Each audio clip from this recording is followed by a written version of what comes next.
ओम शांति। पूरे सप्ताह की मुरली सोमवार से रविवार तक की 17 जून से 23 जून। बाबा को सर्व संबंध से मुरली याद करते हैं हर दिन की, और ये हर शनिवार को हम अपलोड करते हैं पूरे वीक की। तो 17 जून यानी सोमवार का दिन है। बाबा के साथ हमारा संबंध है पिता का। तो पिता कह रहे हैं, मीठे बच्चे, याद और पढ़ाई से ही डबल ताज मिलेगा। पिता हमें बता रहे हैं कि तुम्हें ताज कैसे मिलेगा। ताज मिलने के लिए हमें क्या करना पड़ेगा? अपने पिता को याद करना पड़ेगा और उनकी जो पढ़ाई है उसको हमें धारण करना पड़ेगा, तब हमें ताज मिलेगा। प्रश्न है, विश्व रचेता बाप तुम बच्चों की कौन सी खिदमत करते हैं? खिदमत यानी सेवा। भगवान कौन है? मेरा पिता विश्व का रचयिता है। मेरा पिता वो शिव बाबा विश्व का रचयिता है। वो मेरी क्या खिदमत करते हैं? तो उत्तर में है, बच्चों को बेहद का वर्षा देते हैं और बच्चों को ताउसी तख्त पर बैठाते हैं। बेहद का बाबा है, मेरा पिता बेहद का बाबा है, तो वर्षा किसका देगा? बेहद का देगा। और जो नया घर बाबा बना रहा है उस ताउसी तख्त पर हमको बिठाता है। फिर वरदान है, अविनाशी खुश नसीब भव। बच्चों के हर कर्म वाह वाह है, इसलिए हम कौन सी आत्मा है? अविनाशी खुश नसीब आत्मा है। शिव पिता मिला तो हमारा हर कर्म कैसा होता है? वाह वाह और श्रेष्ठ होता है। तो हम अविनाशी खुश नसीब आत्मा है।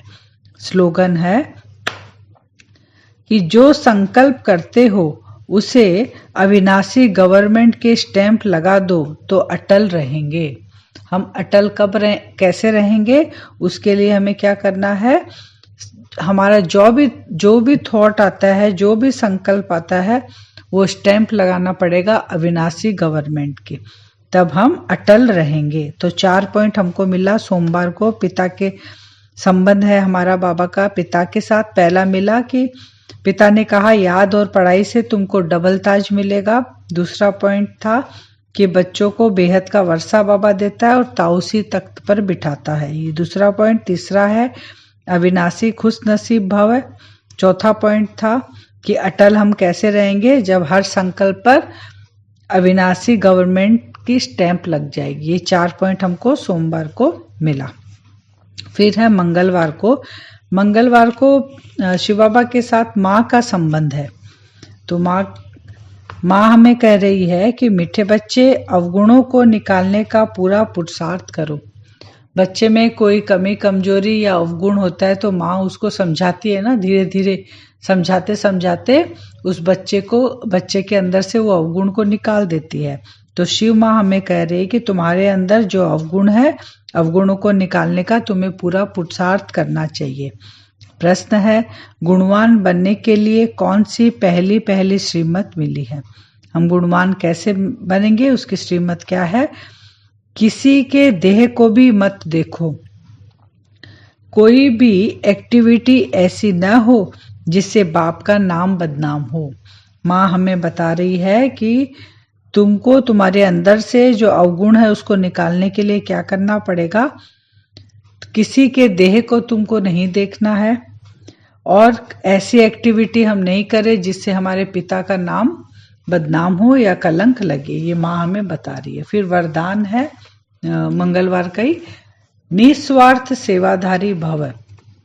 निस्वार्थ सेवाधारी कैसे बनेंगे हम? जब हद की रॉयल इच्छाओं से मुक्त रह सेवा करेंगे तो हम निस्वार्थ सेवाधारी बन जाएंगे। किसी भी हद के कामों में हमें कोई भी आकर्षण नहीं होना चाहिए, ना कोई इच्छा होनी चाहिए। स्लोगन है, फाइनल बनकर दिखाओ। फाइनल कैसे बनेंगे हम? शिव माँ ने कहा, जब वायदों को फाइल में नहीं रखेंगे, जो वायदा हमने शिव माँ के साथ किया है उनको फाइल में नहीं रखना है और फाइनल बनकर दिखाना है। तो 4 पॉइंट हमको मंगलवार को फिर मिला। पहला पॉइंट हमको मिला, माँ कह रही है कि अवगुणों को निकालना है।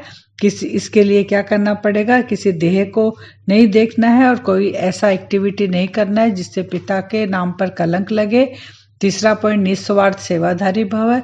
चौथा पॉइंट था फाइनल बनकर दिखाना है, और जो वायदों का फाइल बना हुआ है उसको खत्म करना है।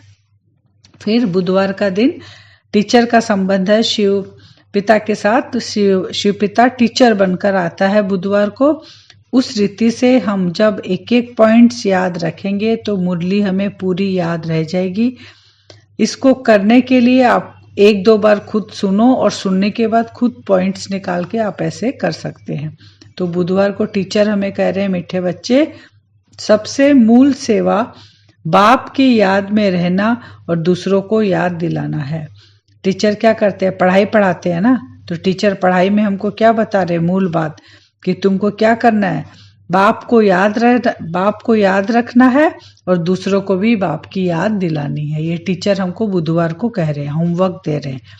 प्रश्न है, कौन सी एक छोटी सी आदत भी बहुत बड़ी अवज्ञा करा देती है। टीचर हमें सावधान कर रहे हैं कि तुम इतनी अच्छी पढ़ाई पढ़ रहे हो, उसके बाद भी तुम अवज्ञा कैसे करा देते हो। कोई छोटी सी बात में भी तुम अवज्ञा करा सकते हो, और उससे बचने की युक्ति क्या है, शिव टीचर हमें बता रहे हैं। उत्तर में है, अगर किसी में कुछ छिपाने की व चोरी करने की आदत होगी तो इससे हम क्या है, ये अवज्ञा कराते हैं अपने टीचर की, कि टीचर ने तुमको क्या सिखाया। ऐसे हम कहते हैं ना, हद में भी कहते हैं ना, लौकिक में भी, जब बच्चा ठीक से नहीं पढ़ता या नहीं करता तो हम टीचर के ऊपर दोष देते हैं। तो वैसे ही अवज्ञा किसकी हुई, शिव टीचर की हुई, अगर हम कुछ छिपा कर या चोरी करते हैं तो। वरदान है, शुभ चिंतक भव। अब शुभ चिंतक हम कैसे बनेंगे, शरीर की व्याधियों के चिंतन से मुक्त और ज्ञान चिंतन व स्वचिंतन करने वाले ही कौन होते हैं, शुभ चिंतक होते हैं। हमें चिंतक क्या करना है, शरीर की व्याधियों का बार बार चिंतन नहीं करता है। जैसा चिंतन करेंगे ना तो चित्त भी वैसा ही बनता जाता है। तो हमें क्या करना, उनसे मुक्त होना है और हमेशा ज्ञान का चिंतन और स्वचिंतन करना है, तो हम शुभ चिंतक बनेंगे। जब खुद के लिए शुभ चिंतक बनेंगे तो फिर दूसरों के लिए भी बनेंगे। स्लोगन है, स्नेह की शक्ति समस्या रूपी पहाड़ को पानी जैसा हल्का बना देती है। स्नेह की शक्ति, टीचर के साथ इतना अटूट स्नेह होगा तो इतनी पावर हम में आएगी तो हम पहाड़ जैसी परिस्थिति को भी पानी बना देंगे, पानी जैसा हल्का बना देंगे। तो बुधवार को भी 4 पॉइंट मिला। पहला मिला कि मूल बात क्या है, टीचर हमें क्या होमवर्क दिया कि बाप को याद करना और दूसरों को भी याद दे, उनको भी कहो कि बाप को याद करे, ये होमवर्क मिला।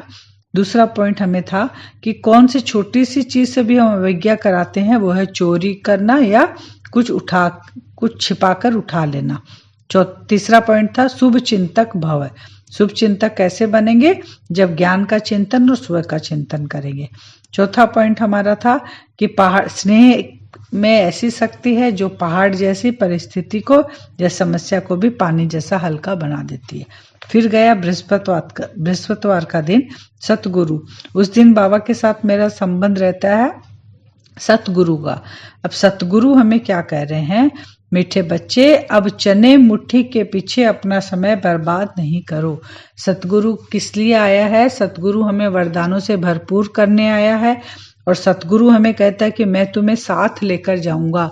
तो साथ लेकर जाएगा तो यहाँ के बारे में सतगुरु हमें बता रहे हैं कि तुम कैसी दुनिया में अभी रह रहे हो, तो इससे हमारा ममत्व टूट जाए। इसके लिए हमें सतगुरु कह रहे हैं कि अब चने मुट्ठी के पीछे अपना समय बर्बाद नहीं करो। यहाँ का जो भी सुख सुविधा धन दौलत है उसको सतगुरु ने कहा कि वो किसके समान है, चने मुट्ठी के समान। फिर प्रश्न है, इस ज्ञान मार्ग में तुम्हारी कदम आगे बढ़ रहे हैं, उसकी निशानी क्या है।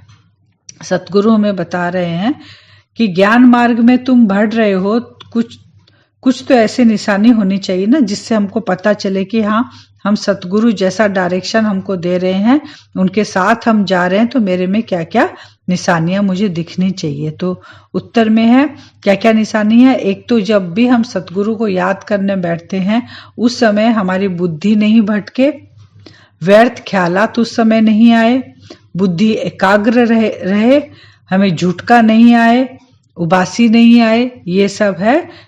ये सब नहीं हो, इसका मतलब हम सतगुरु की याद में मेरी बुद्धि एकदम एकाग्र हो गई है और हम उसकी याद में बैठे हैं। यह है निशानियां। वरदान है नष्टो मोहा स्मृति स्वरूप भव। नष्टो मोहा स्मृति स्वरूप भव, ये गीता का लास्ट है, 18 अध्याय है, उसमें लास्ट है ये। तो बाबा कह रहे हैं पहला लेसन हमारा है गीता का पाठ है विधि। गीता की विधि क्या है? तुम आत्मा हो, आत्मा माने विधि। और अंतिम पाठ है सिद्धि यानी नष्टो मोह। जब ये विधि हमको पता चल गई कि मैं आत्मा हूं, तो हम आत्मा है तो हमारा संबंध उस निराकार सतगुरु के साथ है, उसकी याद से हम धीरे धीरे नष्टो मोह बन जाएंगे। ये है लास्ट की सिद्धि। और स्लोगन है श्रेष्ठ बना देंगे। पाठ है विधि है आत्मा और अंतिम पाठ है सिद्धि, ये नष्टो मोह। इससे हम अपने भाग्य की रेखा श्रेष्ठ बना सकेंगे। ये है नष्टो मोह स्मृति स्वरूप। फिर हमें पॉइंट मिला इसमें, सदगुरु का 4 पॉइंट हमें मिला। पहला मिला चन्ने मुट्ठी, किसके लिए तुम यहाँ हो? ये चन्ने मुट्ठी के समय, चने मुट्ठी के लिए अपना समय बर्बाद नहीं करना है। दूसरा पॉइंट था ज्ञान मार्ग में तुम्हारे कदम आगे बढ़ रही है, निशानियां है। याद के समय बुद्धि नहीं भटकनी चाहिए, व्यर्थ नहीं आना चाहिए, एकाग्र रहना चाहिए, झुटका नहीं आना चाहिए। फिर चौथा पॉइंट था नष्टो मोह स्मृति स्वरूप भव।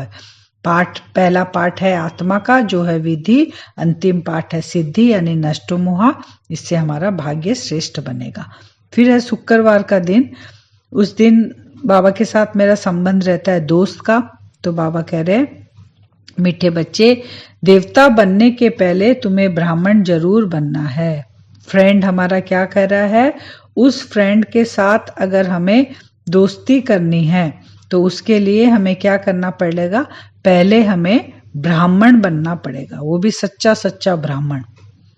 तो प्रश्न है दूसरे सभी सत्संगों से तुम्हारा यह सत्संग किस बात में निराला है?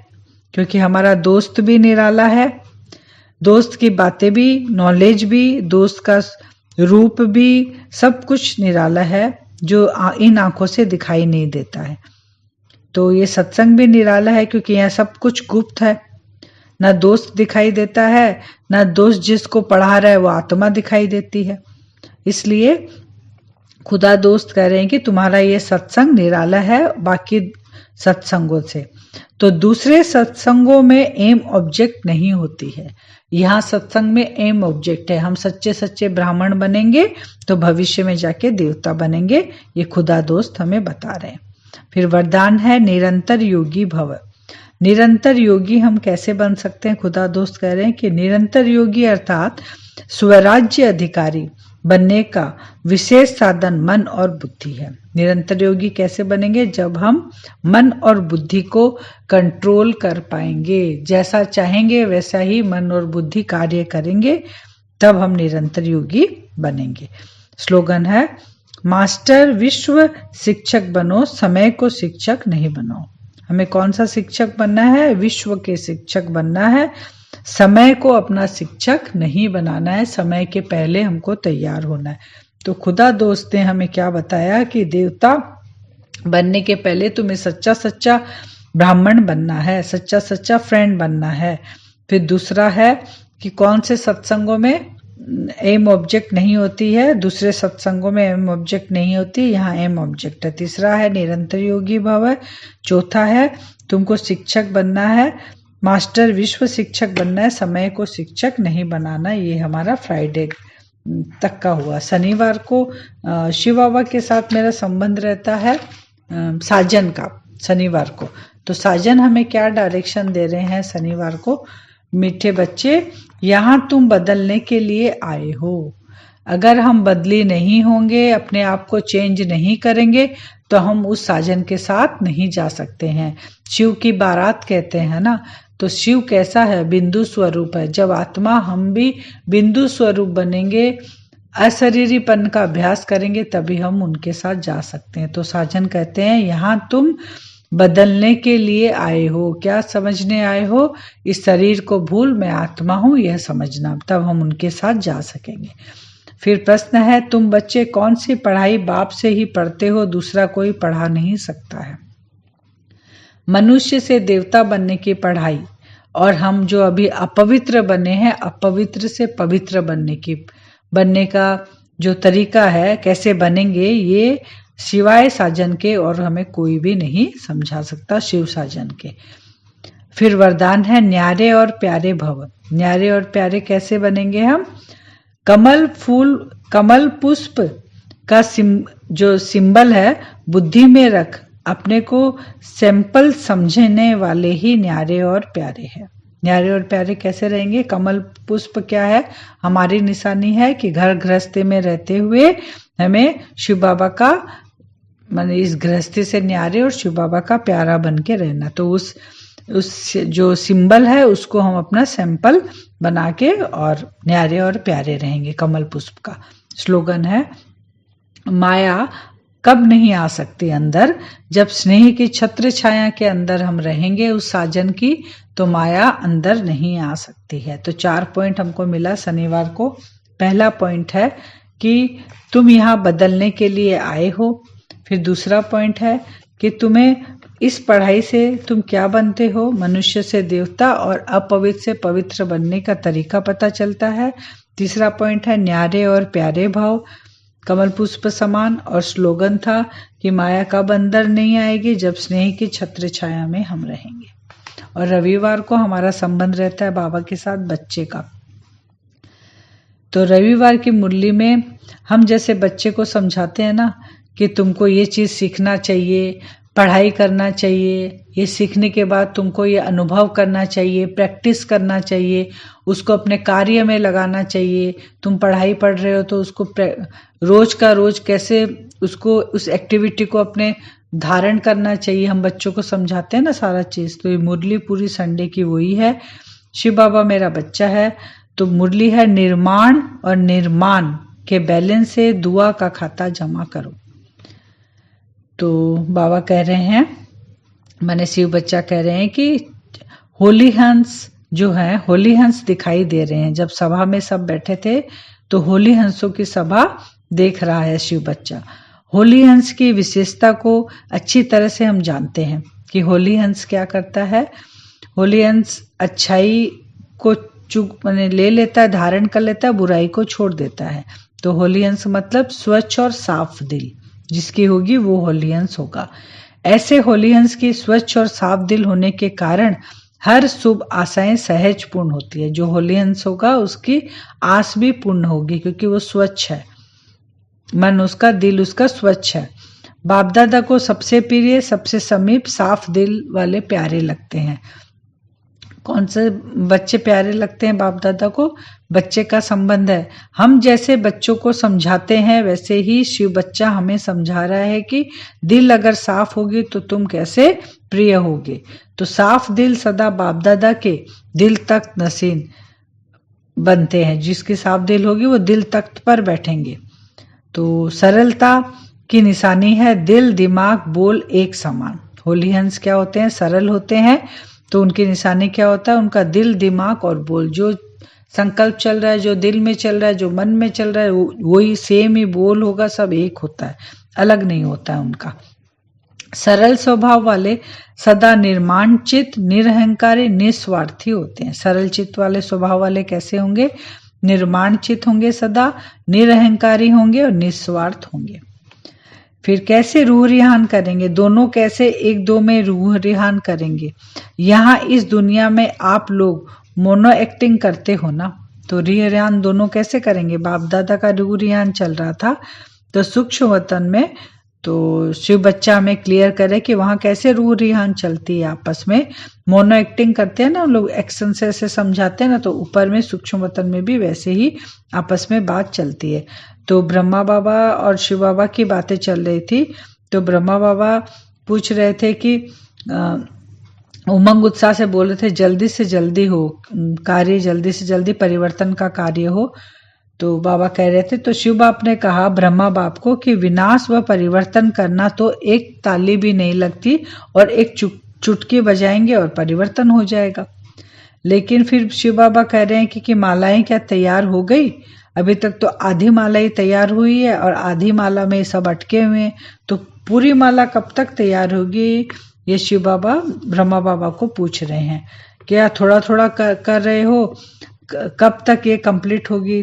धीरे धीरे अगर करोगे तो ये सब रूह रियान आपस में चल रही थी। फिर शिव बाबा कह रहे हैं कि लेकिन निर्माण और निर्माण दोनों के बैलेंस में अंतर है। क्यों नहीं बन पा रहे हैं अभी माला पूरी? मेन कारण क्या है? क्योंकि निर्माण जो है वो निर्माण दोनों के बैलेंस में अंतर है। निर्माण तो हम बन गए, मैं आत्मा हूं ये पता चल गया, लेकिन निर्माण वो चीज हम धारण करने के लिए उस आत्म अभिमानी स्थिति में स्थित होने में हमको समय लग रहा है, उसमें बैलेंस नहीं कर पा रहे हम। जितना सेवा में आगे बढ़ते हैं उतना ही वृत्ति में, दृष्टि में, बोल में, चाल में निर्माणता दिखाई दे। अभी निर्माणता क्या दिखाई दे रही है? सेवा तक की सीमित है। अब हमारी दृष्टि, बोल, चाल चलन में भी वो निर्माणता दिखाई दे। इस बैलेंस की अभी बहुत आवश्यकता है, तभी क्या होगा? बाबा कह रहे हैं कि परिवर्तन होगा। परिवर्तन इसलिए ही अभी तक रुका हुआ है और नहीं हो पा रहा है। तो ये रूह रियान सूक्ष्म वतन में शिव बाबा की और ब्रह्मा बाबा की आपस में चल रही थी। फिर बाबा कह रहे हैं कि यह पुण्य का खाता जमा करना है, यह मार्क्स में एडिशन होती है। दुआ, बाबा ने एडिशन किसको कहा? पुण्य का खाता किसको कहा? दुआ लेना। अगर हम किसी की सेवा करते हैं और वहां से हमें अगर दुआ मिलती है तो हमारे मार्क्स को बढ़ाती है। तो जब बाबा कह रहे हैं कि जब प्रकृति को तुम बदल सकते हो, एडजस्ट कर सकते हो, तो क्या तुम अपने स्वभाव संस्कार को एडजस्ट नहीं कर सकते? किसी के साथ कोई अगेंस्ट में है उसके साथ तुम एडजस्ट नहीं कर सकते हो? ये शिव बाबा हमें बता रहे हैं। तो बाप दादा मनसा में भी मेहनत मुझ देखना चाहते हैं। बाप दादा बच्चों को कैसा देखना चाहते हैं? कि मनसा में भी कोई तूफान नहीं आए, मनसा में भी उनको मेहनत नहीं करनी पड़े। तो उस समय होली मना रहे थे, सूक्ष्म वतन में एडवांस पार्टी की होली चल रही थी। तो शिव बाबा विस्तार में बता रहे हैं कि होली जैसे तुम लोग यहाँ होली मनाते हो, रंगों की होली, तो वहां पे हीरे मोती की थालियां थी और वो हीरे मोती की थालियों से सब एडवांस पार्टी खेल रही है। तो बाबा कह रहे हैं कि एडवांस पार्टी की जो आत्माएं गई हैं वो भी उनको ये ज्ञान नहीं पता कि हम संगम युग की आत्मा ही हैं, लेकिन वो श्रेष्ठ घर में उनका जन्म हुआ है, बहुत राजाई वाले घर में वो रह रही है, बहुत आराम से रह रही हैं। उनको ये ज्ञान, बाबा का ज्ञान, माने पास्ट में उन्होंने ये ज्ञान लिया, ये वो भूल गई हैं। तो बाबा सूक्ष्म वतन में उनको इमर्ज करा दिए वो ज्ञान कि तुम ही ब्राह्मण कुल की आत्माएं हो। तो सबको अपना ज्ञान इमर्ज हो गया, सब बाबा की ही बातें सब कर रही हैं, आपस में बातें कर रहे हैं। सब एडवांस पार्टी वाले बहुत खुश है। बाबा उनको टोली खिला रहे हैं, भोग खिला रहे हैं। तो बाबा कह रहे हैं कि और वो जो हीरे मोती का जो थाली भरा हुआ था, वो बाबा कह रहे हैं वो रंग जो था चमकीला रंग, और चमकीले शरीर में और भी आत्माएं फरिश्ते स्वरूप में चमक रही थी। तो ये बाबा ने कहा। फिर बाबा कह रहे हैं कि रमणीक कौन थी इस ग्रुप में? बाबा ने कहा सबसे रमणीक कौन थी वहां पे? दीदी और चंद्रमणि दादी, ये दोनों हाथ पकड़कर रास कर रही थी, क्योंकि उनको जो संस्कार मर्ज थे ना, वो बाबा ने वहां इमर्ज कर दी कि आप ही ब्राह्मण कुल की आत्माएं हो। तो सब रूरियान कर रहे थे। फिर बाबा ने कहा सेकंड में चमकता हुआ डबल लाइट का स्वरूप बन जाओ। मुख्य क्या है कि एक सेकंड में अगर बाबा कहे, बाबा ने ड्रिल कराई कि तुम कौन हो, डबल लाइट फरिश्ता स्वरूप एक सेकंड में हमारा बन जाए, उसमें मेहनत नहीं लगे। फिर वरदान था महान आत्मा भव। महान आत्मा कौन है? जिन बच्चों के संकल्प में भी मधुरता, बोल में भी मधुरता और कर्म में भी मधुरता है, वही बाप के समीप है, और जो बाप के समीप है वही महान आत्मा है। जिनके संकल्प में, बोल में और कर्म में मधुरता है, वही बाप के समीप है। ये महान आत्माओं की निशानी है। स्लोगन है कोई भी कार्य डबल लाइट बनकर करो तो मनोरंजन का अनुभव करेंगे।